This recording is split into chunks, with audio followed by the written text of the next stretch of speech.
我觉得打孩子可以说是一种意义上的儿童虐待，因为它会对孩子的身心造成伤害。I think there is a difference because if parents choose to hit their children to discipline them, then that's not necessarily child abuse, that's just their choice in parenting techniques. I used to think there was a difference, and now as an adult, looking back on my own childhood, I don't think there is. I don't think there's ever really any excuse to hit a child. In my opinion, yes. I guess child abuse is really hurting them, physically hurting them. And hitting a child is making them aware something is dangerous or something that they should behave better. But if you do hit your child or a child, I think that it should be an instant response. So an example is like if a child's about to touch the fire, you hit them to make sure they understand that if they do touch the fire, it's going to hurt them. 我觉得存在差距，因为儿童虐待是指的身体和心灵方面的，但是打孩子的主要目的是为了去教育他，告诉他一些道理。You can never discipline a kid by hitting them. There's a big difference. Hitting a kid doesn't do anything. It just makes them stumble. When you hit a kid, that's physical abuse.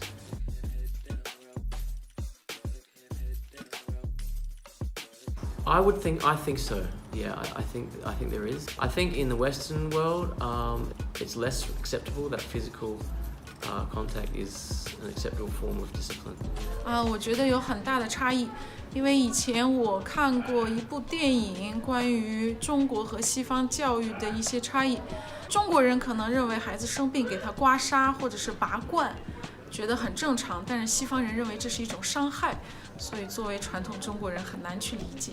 I've lived in Asia for almost 20 years now, and lived in the Western world for 9 years. Yes, I think there is. What is perceived to be child abuse in the West is what they call discipline in Asia. I don't know how exactly Asians would, without generalizing, view child abuse, but I know that sometimes you hear different attitudes and arguments towards it. I just know that personally, what I think is okay is probably not the same as everybody else. I wouldn't personally hit my child to discipline them, so I feel like there's other ways that you can teach them or to discipline them from right and wrong, such as talking or raising your voice or explaining things. I don't think you necessarily need to hit the children. No way. I don't need to. You cannot discipline a kid by hitting them. You know what? It just makes them tough. When we were growing up, your parents included, physical, punishment was normal. That was what they considered to be discipline. Did it change me? No, it just made me tough. With discipline, you have to give the reason why you are disciplining a kid, not by hitting, just talking. 我觉得我会吧，因为有的时候孩子的一些行为可能会激怒我可能会用一些直接的方式，然后让他记住这个教训。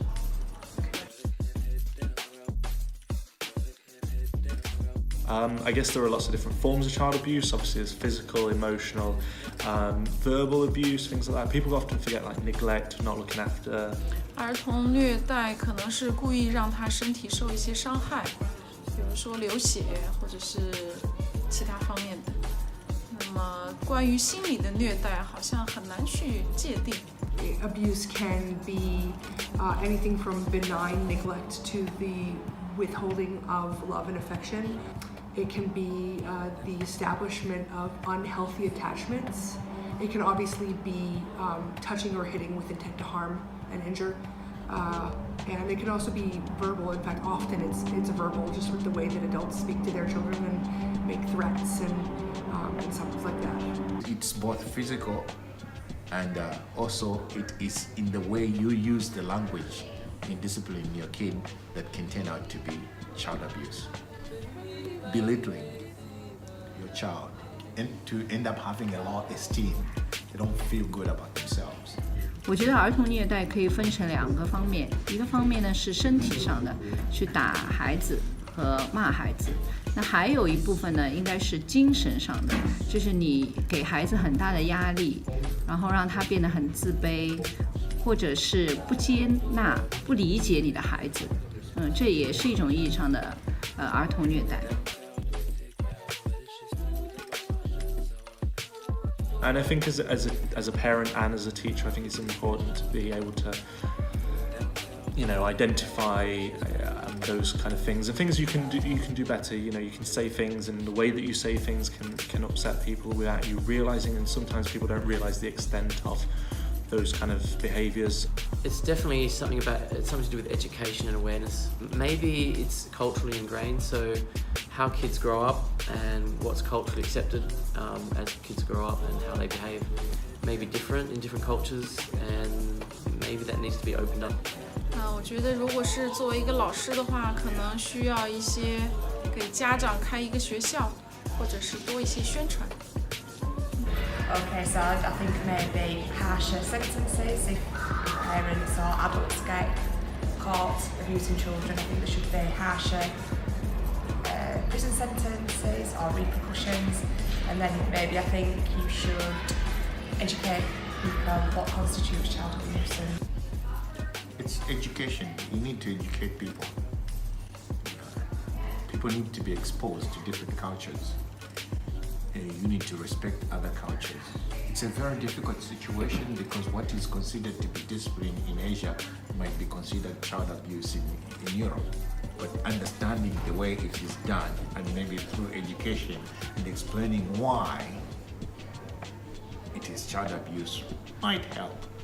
Certainly legislation needs to be put in place. I think that education for adults, new rules established in parenting classes. I don't know if parenting classes are a thing here. I know they are a thing in North America and Europe, and they're pretty clear about what research is telling us right now about what abuse is versus what loving touching is and things like that. So definitely harsher, stricter laws that everyone is aware of. So mass education.